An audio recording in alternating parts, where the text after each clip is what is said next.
की पुन्हा एकदा मी सांगतो, माझ्या मित्राने गॅस पाईपलाईनचा अजिबात टेक्निकली अभ्यास केला नाही. त्याचं कारण असं आहे, इथे मी आपल्याला वाचून दाखवतो. ही महाराष्ट्र नॅचरल गॅस लिमिटेड ही स्कीम काय आली, तर आपल्या गव्हर्नमेंटच्या नॉर्म्स कंडिशन प्रमाणे नैसर्गिक वायूचा अधिक वापर केल्यास जीवाश्म इंधनावरील अवलंबित कमी होईल आणि परिणामी इंधन आयात करण्याकरिता अवलंबन कमी होईल. स्वच्छ वातावरण सुनिश्चित करण्यासाठी नैसर्गिक वायूचा वापर करण्याची गरज आहे, असं कोण म्हणतंय? Maharashtra natural gas limited. हे पेट्रोलियमशी आमचं जे खातं आहे त्याला संलग्न आहे. म्हणजे आपण इथे काय करतोय, पर्यावरणाचं संतुलन करण्यासाठी नॅचरल गॅसचे सोर्स शोधतोय.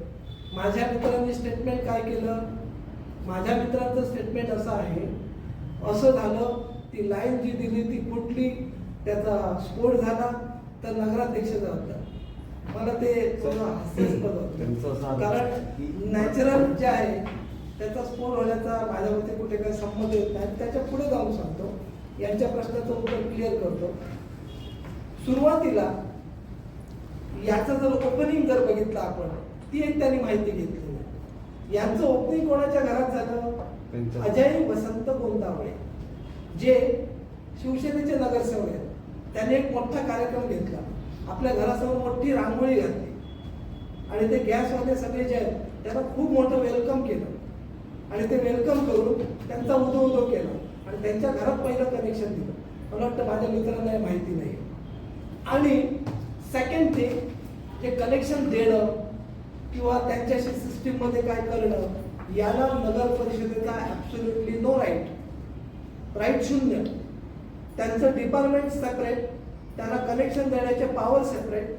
पेट्रोलियम मंत्र्यांच्या सेंट्रल गव्हर्नमेंटच्या अंडर ती स्कीम आहे. त्या स्कीमचा फक्त सावंतवाडी नगर परिषदेमध्ये रोल एवढाच येतो, तुम्ही कुठे रस्ता कटिंग करणार, कुठून काय घालणार आणि तो रस्ता भविष्यात तुम्ही फिलअप करून देणार, त्याचे किती पैसे भरणार. त्यांनी ते पैसे ऑलरेडी डिपॉझिट केले. आता त्यांचा असा एक आरोप येतो की त्या आरोपात ते असं म्हणतायत की 6,000 रुपये त्यांचं कनेक्शनचे चार्जेस आणि 1,000 रुपये कोणाला तरी कमिशनचे चार्जेस, असं काहीतरी त्यांचं स्टेटमेंट आहे. आता ते कमिशन कोणाला दिलं, काय दिलं, ते त्यांनी नाव त्वरित घोषित करावं आणि जर त्यांनी नाव घोषित केलं त्यांचा साल आणि श्रीफळ देऊन आम्ही सत्कार करू आणि पुढचं जे काय आहे त्याची त्वरित कारवाई आम्ही सुरू करू.